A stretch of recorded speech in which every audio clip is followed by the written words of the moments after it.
Well, good morning, reef keepers, aquarium hobbyists all over the place in YouTube land. This is Mike from What Works For Me Aquariums. Coming at you to let you know what doesn't work for me. This is going to be the second in a video series regarding some of the issues I was having in my attempts to correct the problems, and it hasn't gotten better, sadly. Take a look at the hammer coral, and that's about as much as I get out of it anymore. I'm sure it is dying, which concerns me. The Agropora, the little branch coral right there, the bird's nest, I'm pretty sure it's dead. And that little lump of stuff right there was supposed to be in green polyp coral and never came back to life. Everything else is marginal, with the exception of the Duncan coral back there, and the monopora look okay, a little faded, and the green star polyp, which I think can't kill. Okay, so again, marginal, and then marginal is not good enough, folks. When you're doing this kind of hobby, you got to have it function the way it's supposed to function, or things just go bad and they get worse and worse. So let me tell you what it did.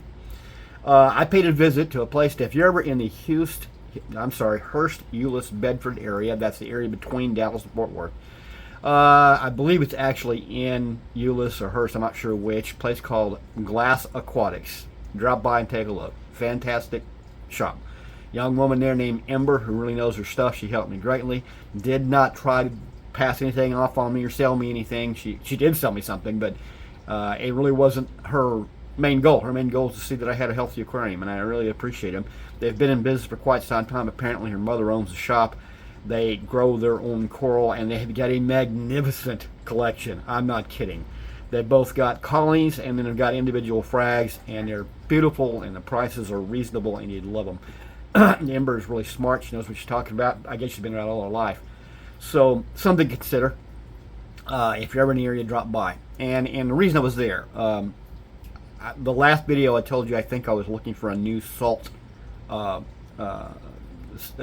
new salt source, and I found, well, I didn't find it. I've seen this before and I never really looked into it. I went ahead and bought some Tropic Marin sea salt. Initially, it worked in my tank. Alkalinity was right, calcium was right, magnesium was right, but it did not last. I'm about to do a water change here. I do not know why the problem continues to persist. So, today we're going to do a little bit different. First, I'm going to take and I'm going to clean every piece of equipment I've got away from, I'm gonna clean them out real good, from top to bottom, and that way we'll make sure that everything is as clean as it can be. Now, I'm concerned that no matter what I do, that rock is probably still holding a lot of the chemicals, a lot of the additives, all the trace elements, and I'm not sure if it's easily reduced. So we're going to give it a try again. So anyway, I did control the temperature. It is around 77, 78 degrees. I really appreciate that. Last time I did a video, I showed you a fan that I placed above. Now, the one thing I did was I put the fan on high, and it was causing a vast amount of evaporation, which then unfortunately causes salinity drop, or change rather. Not a drop, but a rise in salinity. So I've turned it down to, I believe, medium or low. I can't remember which I have it on now, which is helpful. And it's keeping the temperature right where I want. The evaporation isn't nearly as bad. I live in Oklahoma, and right now we're going through a really strong heat spell, which is really not that uncommon for August. So the room I'm in gets warm, and then you can see it there. Well, you can't see it in the video, but there's a window right behind my aquarium, which is generally not thought of a good idea, but it's the only place I had to put it. But it's got heavy curtains on it, so we don't get a lot of sunlight through it, but the heat is on that side of the house from about noon till the sun goes down. So there was an issue there. There really was. So now I've got that control. Of all the things that I tried to fix, that fixed. That was a fix. So today, like I said, we're about to do a water change, cleaning all the pumps, all the equipment, and then I'm going to go ahead and use the Tropic Marin again and see if I can bring the trace elements back under control. So here's something else I intend to do, and right this minute I know exactly what I'm going to do, but I tried something.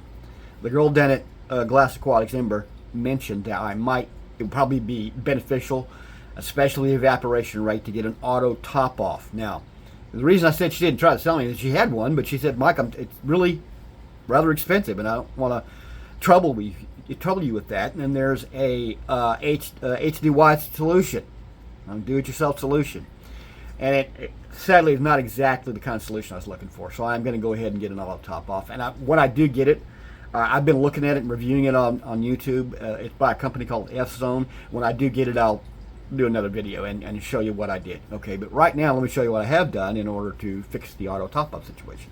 So I'm going to move the camera up a bit, and I want you to look up, up, up, up. Let's see if I can get it in the pictures. Right behind the fan there, you see a bucket. And that bucket has a tube running down it, and it runs down into my fish tank. And I've got a siphon situation going. And what I have is a plastic aquarium air valve, which is allowing the water to drip to the tank very slowly. It does fill the tank. Okay, so you are going to get that benefit. However, since it has no way of stopping, depending upon the evaporation rate, it may put too much water in the tank, it may not put enough. And finding that balance, adjusting this thing over and over again, I've not found one that's very satisfactory. I have not had an overflow or anything like that yet, but I have had where the water was pretty close to the top of the tank for some reason.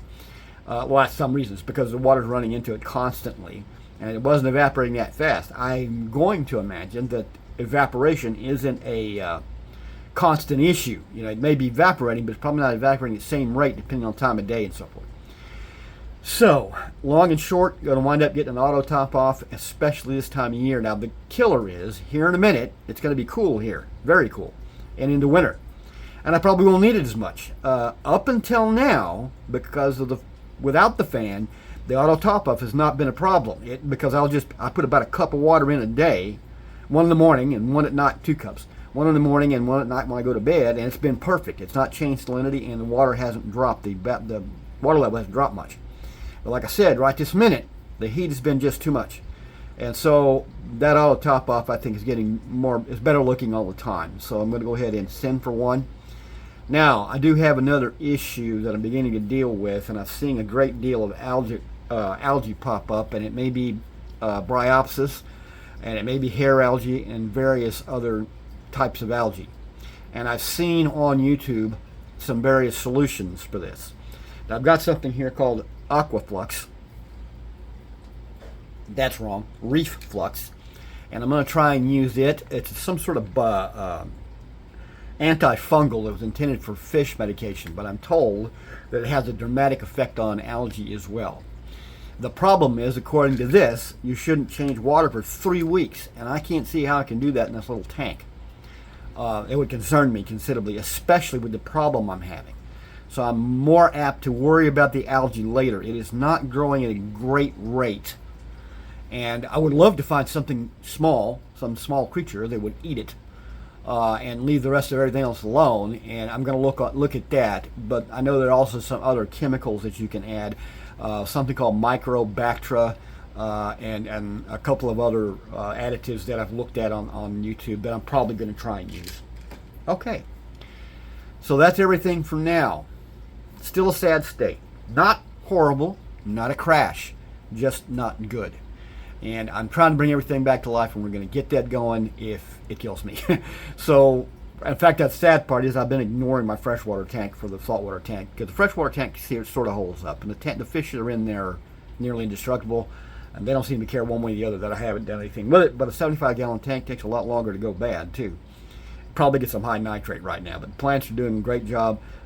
Fish are wonderful, so I don't have any issues there so much. So, today, in just a few minutes, as soon as I'm finished with this video, I'm going to go ahead and do my water change, clean all the equipment real well, and see what I can do to get this squared away. By the way, Tropic Marin is fantastic stuff. It's a little pricey, and I could only get the 5-gallon bucket, which that's a lot of salt for a tank this size. I'm going to have it for quite a while. So I'm going to try and use that. It takes about a cup of it for 1.5 gallons water. So now, yeah, that's something else. We reduced the amount of changes, the gallon amount of changes. As you all well know, and you go back and look at my other videos, I was doing a 50% water change weekly, and I discussed in the last video that apparently was entirely too aggressive, and it's probably why I was having all the issues. It held out for so long. I'm very proud of the little tank. It did good, but now I'm afraid I'll box myself in. I don't believe this is incurable. I'm sure there's something can be done, but one way or the other, we will find out, and hopefully the next video is going to be a very happy video. I'm probably going to wind up replacing some coral. But hey, guess what? I know where to go look for it now, because I'm not kidding you. If I could have that day I was down in Dallas, I would have bought some coral from her, because it was just, I'm not kidding you. Stuff was just phenomenal, and tanks full. Now, one last little plug. In October in Dallas-Fort Worth area, Reef Palooza is coming. And I've never been to an aquarium show like that ever in my life. It's right down the road. It's about an hour and a half away, and I'd really like to go. I'm not sure if I'm going to get a chance. $25 for a day, $149 for the whole session. It's like a two-day thing. Sadly, I'm told that they had it last year, and the turnout was very poor.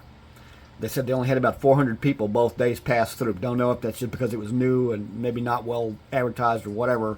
And some of the vendors didn't really, it wasn't thrilling for them because they pay a good deal to get in there and set up. But at any rate, folks, I'm going to try and see if I can't get in to see Reef Palooza. And if I get a chance, I will definitely let you know, and I'll report back what I saw, and we'll try and have a good time. Anyway, if I get a chance. So, that's the video for the day. Again, if you have any wonderful comments, anything you'd like to add, don't hesitate. Just put them in the comment section. I thank you all for the ones who have been commenting. It's not been a whole lot, but again, I appreciate the comments. Likewise, subscribe and hit like and all that kind of good stuff if you please. I am not trying to monetize. I'm not trying to get to the point where I'm making money on YouTube. That's not what I'm doing. I'm doing this for the fun of it. The fact that we all love the aquarium hobby, and I'm enjoying doing what I'm doing, but right now not so much, because we're going to have to get all the problems fixed. So folks, thanks for tuning in, checking me out. Again, if you get a minute, like and subscribe, and if you want to, leave a comment. This is Mike from What Works For Me Aquariums.